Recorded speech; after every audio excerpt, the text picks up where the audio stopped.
고린도후서 4장 7절부터 15절 제가 읽겠습니다. 우리가 이 보배를 질그릇에 가졌으니 이는 능력의 힘이 큰 것이 하나님께 있고 우리에게 있지 아니함을 알게 하려 함이라.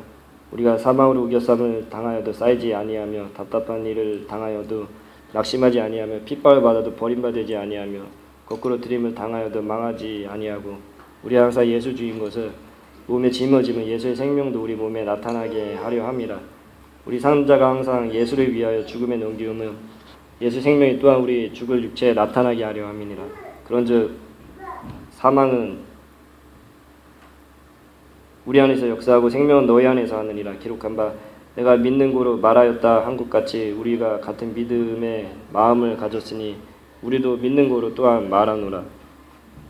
주 예수를 다시 살리시니가 예수와 함께 우리도 다시 살리사 너희와 함께 그 앞에 서게 하실 줄 아노니 모든 것을 너희를 위하여 하는 것은 은혜가 많은 사람의 감사함으로 말미암아 더하여 넘쳐서 하나님께 영광을 돌리게 하려 함이라.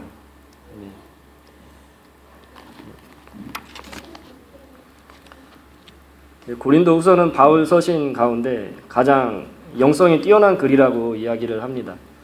왜냐하면 대부분의 바울 서신들이 주로 이제 교리나 신학적 문제를 다루고 있는 반면에 고린도후서는 신학적 문제보다는 바울의 개인적 신앙 고백과 체험들이 가장 많이 기록되어 있기 때문입니다. 그렇게 우리는 바울의 다른 서신들을 통해서 바울의 신학을 엿볼 수 있고 고린도후서를 통해서 바울의 신앙의 깊이와 체험, 인격의 깊이를 엿볼 수 있습니다. 오늘 본문의 말씀에 이 보배를 질그릇에 가졌으니 라고 합니다. 보배라고 하는 말의 뜻은 그 전 구절을 보면 알 수 있는데 예수 그리스도의 얼굴에 있는 하나님의 영광을 아는 빛을 보배라고 말했습니다. 다시 말하면 여기 보배라고 하는 말은 그리스도의 복음의 진리를 의미합니다.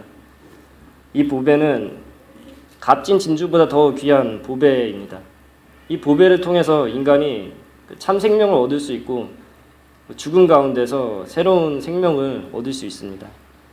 세상에서 이런 보배, 저런 보배, 금이니 은이니 다이아몬드 하지만은 가장 귀한 보배는 예수 그리스도이고 복음의 진리라는 것입니다. 그런데 이 보배가 질그릇에 담겼다고 했습니다. 질그릇은 보배와 대조적인 말인데 질그릇은 무슨 녹그릇, 은그릇, 금그릇이 아닙니다. 진흙으로 만든 토기인데 이렇게 귀한 보배를 질그릇에 가졌다는 것입니다. 제가 예전에 신앙을 시작한 지 이제 얼마 안 됐을 때 교회 멤버들하고 같이 기도를 하는데 한 친구가 이제 저를 위해서 기도를 하는데 저에게 이제 질그릇 같다고 질그릇이라는 생각이 들었다고 했습니다. 그때는 이제 질그릇이라는 의미를 잘 정확하게 알지 못했는데 좀 기분이 좀 안 좋더라고요.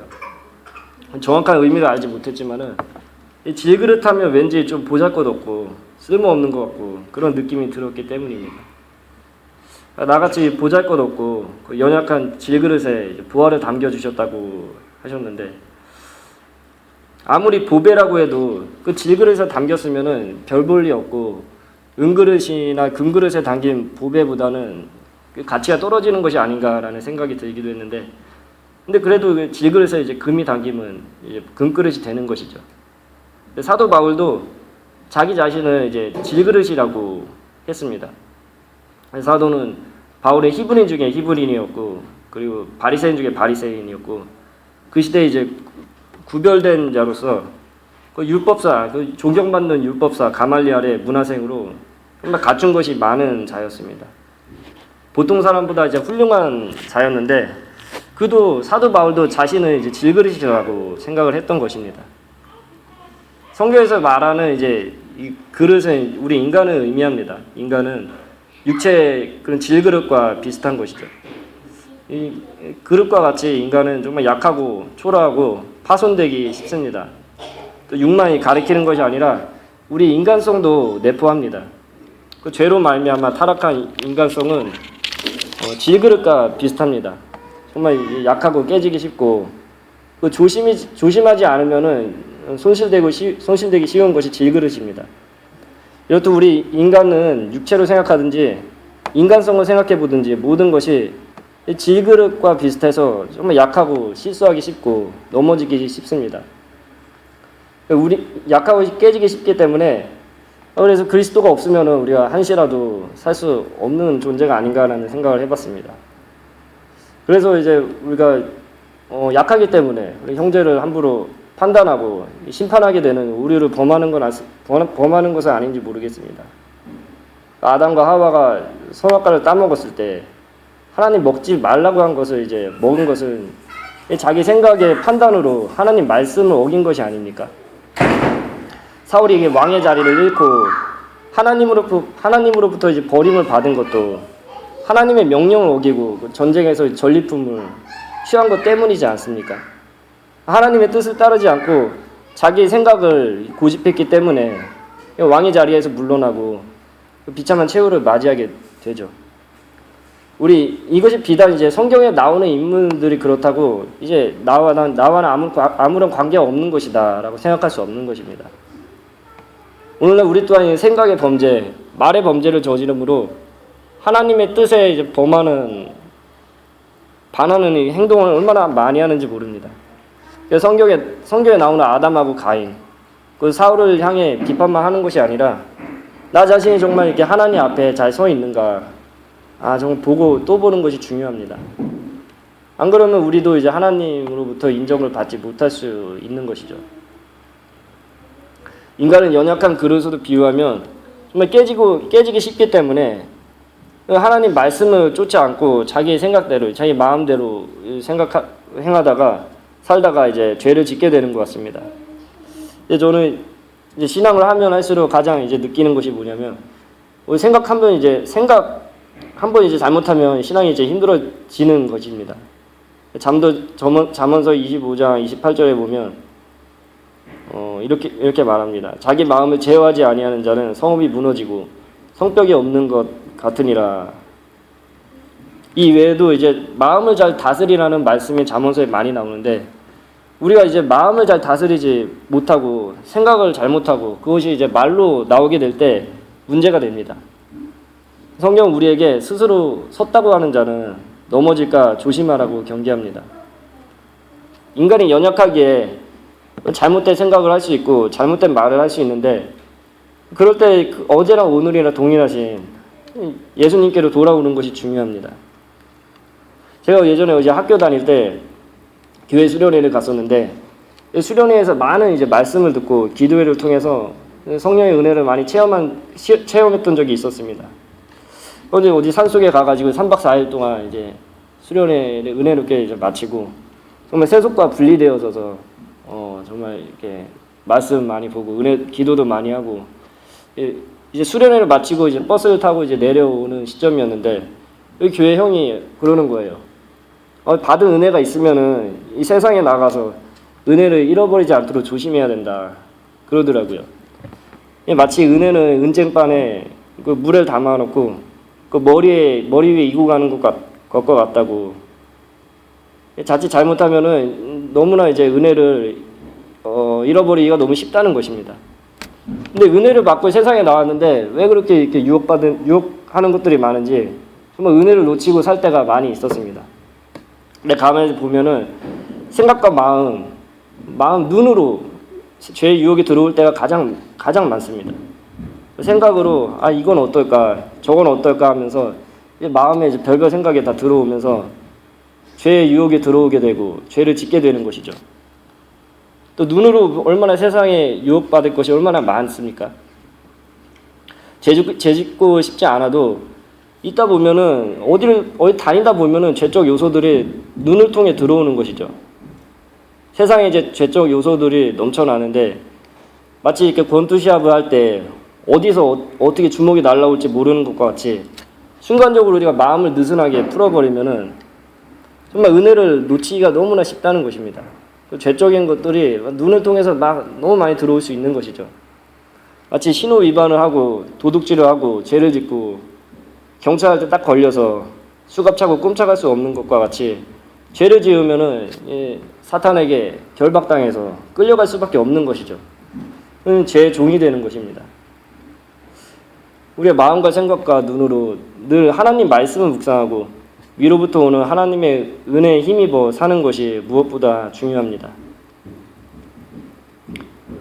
8절에 이제 우겨쌈을 당해도 쌓이지 아니하고 답답한 일을 당해도 낙심하지 않고 핍박을 받아도 버림받아 되지 않고 거꾸러뜨림을 당해도 망하지 아니한다고 했습니다. 정말 신앙을 하다 보면 사방에서 어려운 일을 겪고 답답한 일을 당할 때가 정말 많습니다. 정말 핍박을 받을 때도 있고 거꾸러뜨림을 당할 때도 때로는 있습니다. 우리 애들이 이제 불강력적이라는 말을 많이 합니다. 내가 뜻하지 않았는데 내 주위와 내 신상에서 이런저런 일들이 일어나는 거예요. 제가 얼마 전까지 이제 좀 식사도 대충 먹고 또 잠도 좀 잘 못 자고 또 자기 관리를 잘 안 해가지고 운동도 요즘 잘 안 하고 몸을 잘 챙기지 못해서 좀 무리를 해서 그런지 이 밤에 너무 더워가지고 이제 창문을 열어놓고 잤는데 그래가지고 감기에 걸렸던 적이 있었습니다. 감기에 걸려가지고 며칠 동안 신음하면서 빌빌거리면서 집에서 이제 푹 쉬었는데 오랜만에 몸이 아프니까 뭐 하고 싶어도 할 수 있는 게 없고 뭘 하려고 해도 이제 의욕이 안 생기고 아파서 누워만 있고 싶더라고요. 그러다 아직 이제 젊으니까 이틀 정도 이제 좀 쉬다가 몸이 좀 회복이 되었는데 이제 낳자마자 이제 설상가상으로 이제 제 아기를 이제 들었다 놨다 하다가 이제 어깨와 허리를 삔 적이 있었습니다. 이제 감기가 낫다고 해서 좋아하다가 이제 방심해서 삐끗했는데 그것 때문에 또 왼쪽 어깨와 목을 잘 움직이지 못하고 제대로 이제 가누지도 못할 정도가 되어서 어디 이제 가지도 못하고 집에서 또 쉬었습니다. 책을 보려고 해도 자세가 힘들어가지고 정말 괴로웠던 적이 있었습니다. 몸이 힘드니까 괜히 이게 짜증이 나고 마음도 힘들어지더라고요. 살다 보면은 별별 일이 다 일어나는 것 같습니다. 여기저기서 정말 일들이 터지는데 근데 사실 돌아보면은 그렇게 그 당시에는 또 많이 이게 힘들어 보이는데 그렇게 큰 일들이 아닌 것들이 대부분입니다. 사실 이제 큰 일이 일어날 수도 있는데 많지 않은 것이 사실입니다. 근데 답답한 일들이 일어나는데 이제 가장 문제가 되는 것은 뭐냐면은 우리 마음이 무너질 때 큰 문제가 되는 것 같습니다. 사실 이제 밖에서 무너지는 것이 아니라 내 안에서 무너지는 것이죠. 그럴 때 이제 힘듦이 찾아오게 되는 것 같습니다. 그래서 우리 어려움이 있을 때 무엇보다 우리 마음을 지키는 것이 중요한 것이죠. 사도 바울은 고린도후서 1장 8절에 아시아에 당한 환난을 말합니다. 그래서 사도 바울은 힘에 지나도록 심한 고생을 받아 살 소망까지 끊어졌다고 하면서 9절에 이제 마음의 사형 선고를 받은 줄 알았다고 합니다. 얼마나 힘이 들었으면 산 소망까지 끊어졌다. 마음의 사형 선고를 받은 줄 알았다고 말을 하겠습니까? 저는 이제 예수를 믿고 나서 살 소망이 끊어지고 마음의 사형 선고를 받은 적은 있었나 돌아보게 되었는데 마음에 이제 사형 선고를 받은 적은 없었는데 살 소망이 좀 보이지 않았던 적은 있었던 것 같습니다. 말씀을 알고 죄 때문에 괴로워서 정말 계속 살아야 되나 살기 힘들다는 생각을 해봤던 것 같아요. 근데 바울은 신앙의 길을 가면서 정말 이게 힘들고 먹지 못하고 자지 못하고 매 맞고 핍박을 받아서 너무 힘들어서 마음의 사형 선고까지 받았다는 것입니다. 저와 같이 보통 사람과는 좀 다른 것이죠. 이것은 이제 환난과 고통의 극한 경지를 말해주는 것입니다. 오늘날 사도와 같은 신앙을 하는 그리스도인들은 사실 많지 않습니다. 그렇기 때문에 이 바울의 모습이 모범이 되고 오늘날 이제 신앙을 하면서 힘들어하는 사람에게 그리스도인들에게 힘과 위로를 줍니다. 그런데 정말 하나님 말씀대로 살고자 하는 자는 그 좁은 길로 가며 믿음의 길로 가기에 힘쓰는 자들은 이런 힘듦과 어려움이 반드시 따라오게 되는 것이 사실입니다. 왜냐하면 이 믿음의 길이라는 것이 이 사람들이 찾지 않은 좁은 길이기 때문이죠. 제가 아는 이제 한 목사님은 불우한 아이들과 그 부모로부터 버려진 아이들을 데려놓고 어렵게 이제 목회를 해오셨는데 결국 이제 병에 걸려서 몸져 누우셔서 살소만까지 잃어버렸다는 거예요. 그래서 너무 힘들어서 하나님께 데려가 달라고 이 기도를 했다고 합니다. 먹지 못하고 이제 몸이 아픈 가운데 하나님 정말 너무 힘드니까 이제 정말 데려가 주세요. 막 그렇게 기도를 많이 했다고 해요. 근데 하나님께서 데려가시지 않으시고 결국에 이제 그 고통을 이기게 하시고 병을 치유케 해주셔서 지금은 정말 귀한 목회를 감당하고 계십니다. 근데 하나님이 훗날 그랬다는 거예요.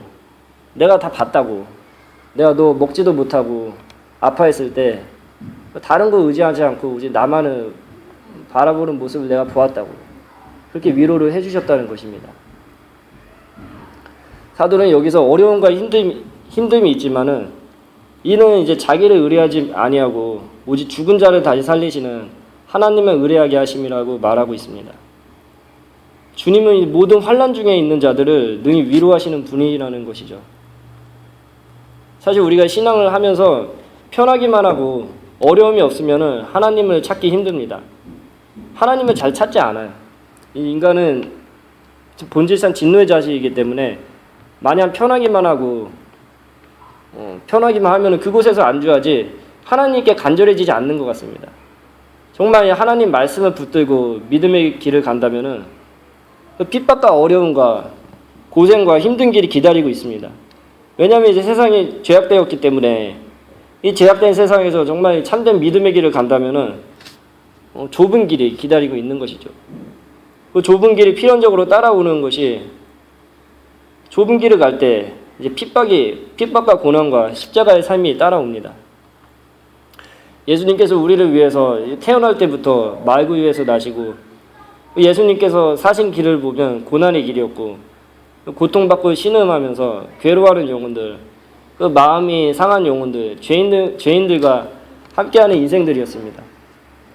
또 인간들의 죄를 다 담당하시고 용서하시고 십자가의 상에서 다 자기의 모든 것들을 다 내어주시고 우리를 위한 그런 삶을 사신 것이죠. 그러니까 주님께서 우리를 위해서 모든 것을 다 주시고 그 십자가를 지신 삶을 사셨기 때문에 그 믿음의 길을 걸어가는 자들, 그 좁은 길을 걸어가는 자들에게도 십자가의 길이 기다리고 있는 것입니다. 제가 대학생 때 이제 예수님을 영접하고 중생을 체험하고 이제 많은 은혜를 받고 새롭게 살아가려고 하는데 얼마 지나지 않아서 이제 핍박이 왔습니다. 집에서 그러는 거예요. 예수를 믿더라도 평신도로 잘 믿으면 되지 왜 그렇게 뜨겁게 믿냐고. 예수를 믿더라도 세상과 적당히 타협하면서 가도 되지 않겠냐고 그러시더라고요. 왜냐하면 제가 이제 예수님을 영접하고 신앙이 뜨거워져서 이제 소명을 받고 신앙을 공부하겠다고 했거든요. 그랬더니 예수님을 믿더라도 평신도로 신앙해도 되고 그 적당히 신앙해도 된다고 이야기를 하시는 것입니다. 물론 이제 평신도도 충분히 뜨겁게 신앙할 수 있고 큰일을 할 수 있는 것이지만 평신도이든 목회자이든 사역자이든 참된 믿음의 길을 가고자 한다면은 동일하게 따라오는 것이 고통과 어려움이 뒤따르는 십자가의 길이 기다리고 있다는 것입니다. 저는 주님께서 주신 큰 은혜에 어떻게든 주님을 쫓아서 살고 싶은 마음이 컸던 것 같습니다. 또 세상의 향락을 쫓으라는 유혹의 손길에 세상의 친구들도 대부분 이제 끊게 되고 주님만을 보면서 믿음의 길을 가게 노력을 지금까지 해오고 있는데요. 사실 이제 핍박이라는 것이 다른 것이 아니라 그런 세상의 가치관, 사람들이 많이 찾는 그 넓은 길을 말하는 것입니다. 요한일서 2장 16절에 세상에 있는 모든 것이 육신의 정욕과 안목의 정욕과 이생의 자랑이니 다 아버지께로 쫓아온 것이 아니요 세상으로 쫓아온 것이라고 했습니다. 이런 것들, 세상 사람들이 추구하는 가치관, 돈을 추구하는 모습, 그런 자기를 높이는 명예요, 이런 것들을 말하는 것입니다. 고린도후서 4장 11절부터 12절에 보면은 우리 산자가 항상 예수를 위하여 죽음에 넘기움은 예수의 생명이 또한 우리 죽을 육체에 나타나게 하려 함이라. 그런 사망 우리 안에서 역사하고 생명 너희 안에서 하느니라.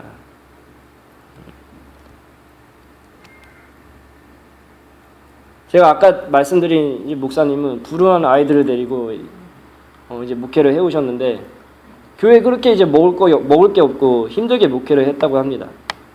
근데 이제 아이들이 이제 중고등학생 아이들을 이제 같이 이렇게 데리고 목회를 하셨는데 즉 고아 같은 애들 그런 애들을 데리고 목회를 하셨는데 근데 이 아이들이 배가 고파지면은 이 세상이 그리워져서 이 팀을 짜서 도둑질을 하러 나간다는 거예요.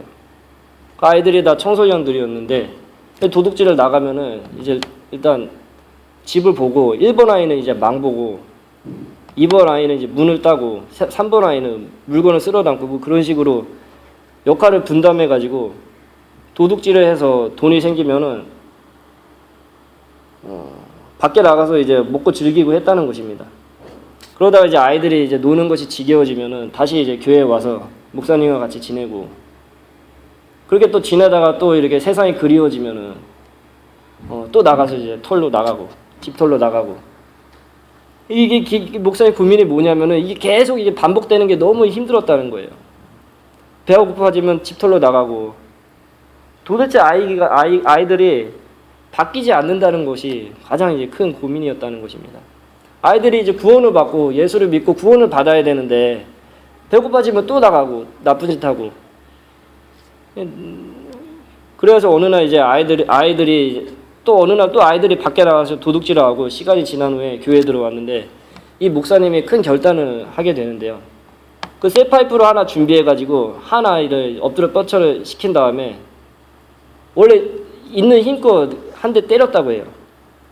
아이들에게 자기를 원래 그 이제 목사님이 애들 때리고 이렇게 폭력을 쓰고 그런 분이 아니었는데 한 아이에게 너 엎드려 뻗쳐 한 다음에 한 대 때렸다고 합니다. 그래서 다시는 이제 아이들에게 자기를 10대씩 그렇게 때리라. 너희들 한 사람들 나를 10대씩 그렇게 쇠파이프를 때리라. 때리지 않는다면 다시는 이제 교회 오지 말라고 이렇게 엄포를 내리고 그 아이들에게 이제 그 아이들이 밖에 나가서 이제 도둑질을 하고 나쁜 짓을 하는 거는 내 책임이다. 내 잘못이라는 판단으로 건장한 청소년들에게 쇠파이프로 매를 맞게 자청을 한 것입니다. 그래서 결국 아이들이 목사님을 감히 때릴 수 없는데 어쩔 수 없이 이제 울면서 있는 힘껏 쇠파이프로 이제 때리기 시작하는데 정말 세상에 그런 아픔이 없었대요.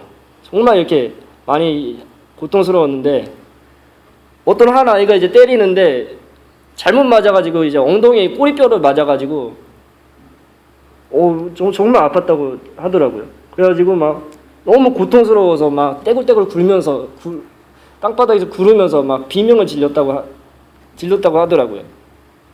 그래서 결국은 이제 막 비명을 지르고 나서 이제 엉덩이에 이제 감각이 사라져가지고 그 이후로는 이제 좀 별로 안 아팠다고 하는데 결국 이제 애들한테 다 이렇게 10대씩 맞고 한 달 이상 이제 일어나지도 못하고 몸져 누우셨다고 합니다. 근데 이제 놀라운 일이 일어나게 되는데 그렇게 이제 밖에 나가서 도둑질하고 나쁜 짓을 하는 아이들이 그 이후부터는 그 도둑질을 한 번도 안 하게 되었다는 거예요. 그리고 아이들이 그렇게 예배 때 막 울고 기도회 때 눈물 콧물을 흘리면서 울더라는 겁니다. 그래서 이 목사님 물으셨다고 해요. 애들한테 너희는 왜 나를 때리고 이렇게 변화가 되냐고. 근데 아이들이 그러더라는 겁니다.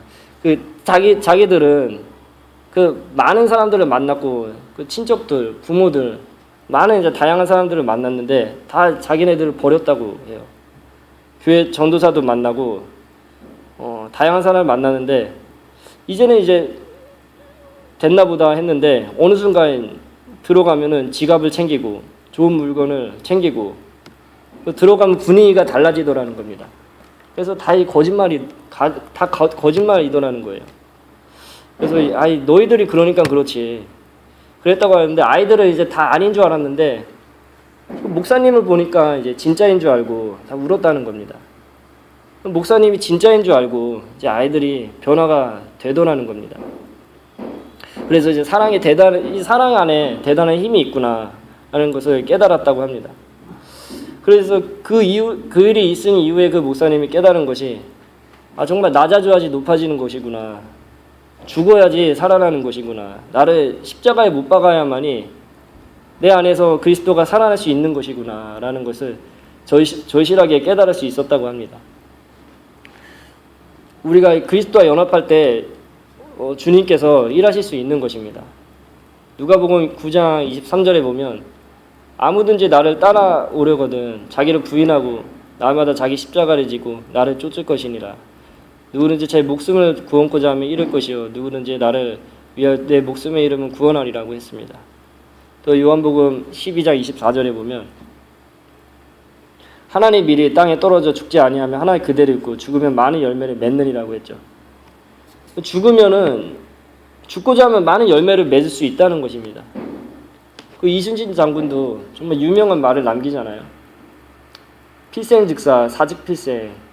살고자 하면 죽을 것이고 죽고자 하면 살 것이다. 유명한 말을 남기고 결국 일본 수군들하고 명량해전에서 조선 그 13척의 배를 가지고 그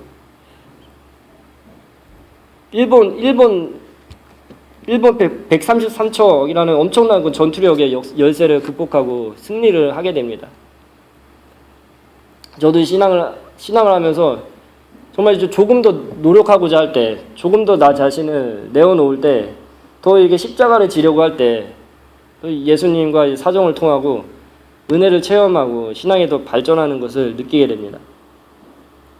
우리가 하나님 말씀을 붙들고 묵상하고 말씀대로 나 자신을 또 하나님께 드리고자 할 때 우리 삶에 그런 주님의 열매가 맺어지고 주님과 동행하는 놀라운 역사가 일어날 수 있습니다.